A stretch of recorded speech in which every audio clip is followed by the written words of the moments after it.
गुरु रूप प्यारी सात संगत जी, प्रेम से कहना जी, धन निरंकार जी। सात संगत जी, मैं आशा करती हूँ कि आप सभी महापुरुष अपने अपने घरों में सतगुरु माता जी की पावन कृपा से स्वस्थ होंगे।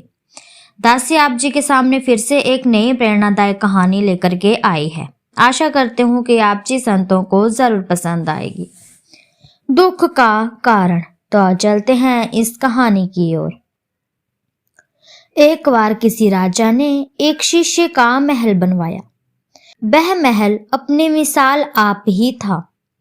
उस शिष्य के महल को देखने के लिए दूर दूर से लोग आने लगे। महल का सौंदर्य देखने वाला था। महल देखकर कुछ के मुंह में पानी भी भर आता। एक दिन राजा ने गोश्त का एक टुकड़ा लेकर महल के अंदर फर्श पर रख दिया और अपने राज्य में यह ऐलान करवा दिया, अक्सर लोगों को कुत्ते पालने का शौक होता है और हर कुत्ते को गोश्त खाने का शौक होता है। जिस किसी का कुत्ता इस शीश महल में आकर फर्श पर पड़ा हुआ गोश्त का टुकड़ा उठाकर बाहर ले आएगा, यह सुंदर शीश महल उस कुत्ते के मालिक को इनाम में दे दिया जाएगा।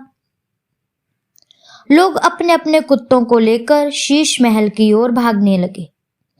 हर किसी का कुत्ता शीश महल में जाता और दीवारों और फर्श में लगे शीशों में अपनी शक्ल देखता। हर कुत्ता शीशे से झांकते अपने बिंब को दूसरा कुत्ता समझता। जैसे कि कुत्तों का स्वभाव होता है, हर कुत्ता शीशे वाले कुत्ते पर झपट पड़ता। जरूरी बात थी कि शीशे वाला कुत्ते भी झपटता दिखाई देता। फलस्वरूप वह शीशे पर सिर मारता रहता और या तो वह जख्मी होकर भाग निकलता या बेहोश होकर वहीं गिर पड़ता। गोश्त की ओर देखने का तो उसे अवसर ही नहीं मिल पाता था। इसी तरह एक नहीं सैकड़ों लोग अपने कुत्तों को लेकर आए थे। कुत्ते शीशे वाले कुत्तों को गैर कुत्ता समझकर झपटते और लहूलुहान होकर वापस आ जाते। इस तरह कोई व्यक्ति भी शीशा महल को न जीत सका। एक दिन एक ज्ञानी सज्जन ने कुछ सोचा, एक योजना बनाई और उसके अनुसार काम करने लगा। इस सज्जन पुरुष ने कुत्ते का कुछ दिन का छोटा सा बच्चा लिया और पहले ही दिन से अपने घर में एक छोटा सा शीशा उसे दिखाने लगा। कुत्ता बड़ा हो या छोटा, उसकी भावना एक ही होती है।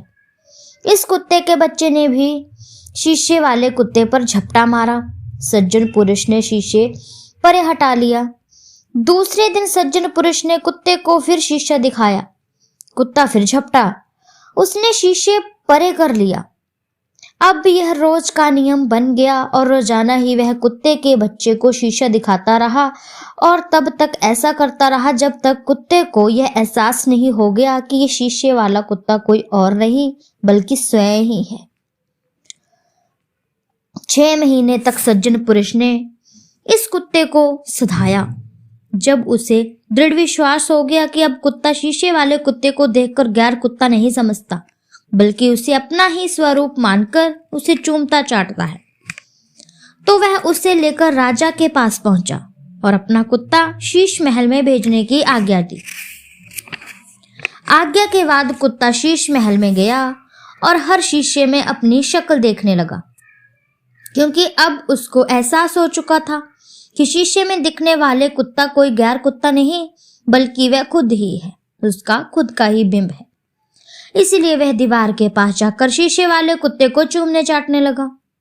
फिर पीछे हट गया, गोश्त का टुकड़ा उठाकर खाता हुआ बाहर ले आया। इस तरह उस सज्जन पुरुष ने वह शीशा महल जीत लिया। वास्तव में ईश्वर ही वह राजा है, संसार शीश महल है। गोश्त का टुकड़ा सुख सुविधाएं हैं और कुत्ता मनुष्य का मन, जो हर समय गैर भावना में पड़ा रहता है और मनुष्य से घृणा और ईर्ष्या करता है। सतगुरु की कृपा से जब इसे ब्रह्म ज्ञान होता है ना, हमें निज स्वरूप की पहचान हो जाती है, तो हर मनुष्य इसे अपना ही स्वरूप दिखाई देने लगता है। गैर भावना के मिटते ही यह हर मनुष्य को गले लगा लेता है। फलस्वरूप संसार की सभी सुख सुविधाओं को भोगने का अधिकारी बन जाता है।